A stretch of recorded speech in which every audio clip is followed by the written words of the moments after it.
Le tunnel du soir, c'est l'angoisse pour les parents, c'est vraiment la course. En ce moment, on est assailli de recommandations sur l'alimentation, donc ça nous fait culpabiliser. Et dès qu'on sort un paquet du congélateur, on est un peu fébrile. Nous, on se dit, c'est anti-gaspi, on gagne du temps. Est-ce que vraiment c'est si grave de manière nutritionnelle d'utiliser des produits surgelés? Alors grave, non, pas du tout. Les produits surgelés, c'est quand même hyper intéressant parce que le fait de les surgeler rapidement après la récolte pour les légumes, par exemple, tu gardes toutes les vitamines et minéraux. Donc c'est quand même plutôt bénéfique. Ça dépend en fait quels aliments tu vas choisir. Si tu prends des pizzas à 4 fromages et que tu manges ça 3 fois dans la semaine, ça n'ira pas. Par contre, si tu présentes des légumes, que tu varies avec même des protéines surgelées, il n'y a pas de souci. Je pense par exemple au poisson pané. Moi, mes enfants, ils adorent. Déjà, hyper important de faire des choses que les enfants adorent, pour qu'ils mangent, c'est quand même mieux. Et après, pour le poisson pané, il faut juste regarder la composition. Si tu prends du poisson pané avec une grande majorité de poissons, là, on se retrouve avec quand même un produit de qualité. J'ai Croustibat, 100% filet, colin d'Alaska. Et ça, c'est parfait. On va pouvoir regarder la compo. En premier ingrédient, on a le colin d'Alaska, c'est-à-dire que c'est ce qu'on va retrouver en majorité dans le produit. 60%, de la chapelure, forcément on a de l'eau et de l'huile,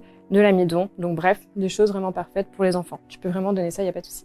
Et pour accompagner ces poissons panés, j'avoue que moi j'ai un petit faible pour les pommes noisettes. Tu peux prendre des pommes noisettes qui ont, elles, un Nutri-Score B, c'est des huiles de bonne qualité, qui n'a pas de conservateur, qui n'a pas d'huile de palme, et ça montre que le produit est qualitatif. Par contre, tu vas te retrouver avec une assiette très jaune, forcément, donc moi je te proposerais d'ajouter un petit peu de verdure, et pour ça on peut ajouter notamment des épinards à la crème.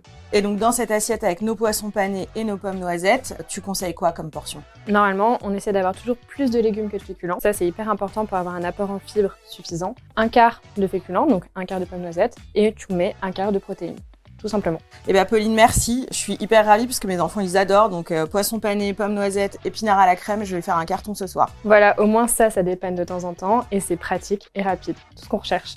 Super.